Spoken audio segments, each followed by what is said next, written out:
మాటి మాటికి చేజారేటటువంటి భర్తలు, మాటి మాటికి నోరు జారేటటువంటి భార్యలు. వినండి, ఎప్పటి నుంచో కారు కొనుక్కోవాలి ఆశపడి కారు కొనుక్కున్నాడు.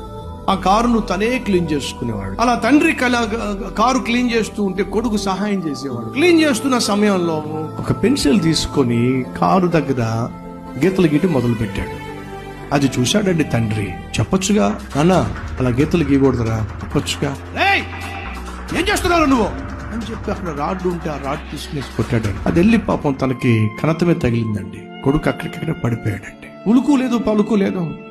పరుగున వెళ్ళి హాస్పిటల్ తీసుకెళ్లాడండి. ట్రీట్మెంట్ ఇచ్చే ప్రయత్నం చేశారు. నా కొడుకు బతుకుండాలి, నా కొడుకు ఏం కాకూడదు అని చెప్పి తనకు తెలిసిన దేవుళ్ళందరికీ ప్రార్థన చేశాడు. డాక్టర్ గారు బయటకు వచ్చారు. కొడుకు ఎలా ఉన్నాడు? నీ దెబ్బలు తట్టుకోలేక, నీ కోపాన్ని భరించలేక నీ కుమారుడు పైకి వెళ్ళిపోయాడు. ఆ మాట వింటూనే తండ్రి పిచ్చోడైపోయాడండి. కొడుకు చచ్చిపోయాడనే బాధతో మరోవైపు కొడుకు కన్నా కారును ఎక్కువ ప్రేమించాలని చెప్పి వెళ్లి కారును తన్నడం మొదలు పెట్టాడండి.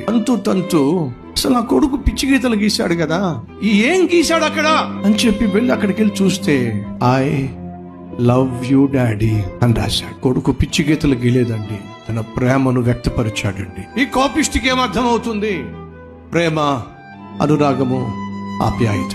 ఆ తర్వాత అదే పట్టణంలో పిచ్చివాడిగా రోడ్ల మీద అడుక్కుంటూ తిరిగేవాడండి. ఇది ఒక చోట నిజంగా జరిగినటువంటి సంఘటన. కోపాన్ని ప్రదర్శించేవాళ్ళు, ఆవేశాన్ని ప్రదర్శించేవాళ్ళు, ఆగ్రహాన్ని ప్రదర్శించేవాళ్ళు సాధారణంగా సహజంగా అర్థము చేసుకోలేరు వాస్తవాలు.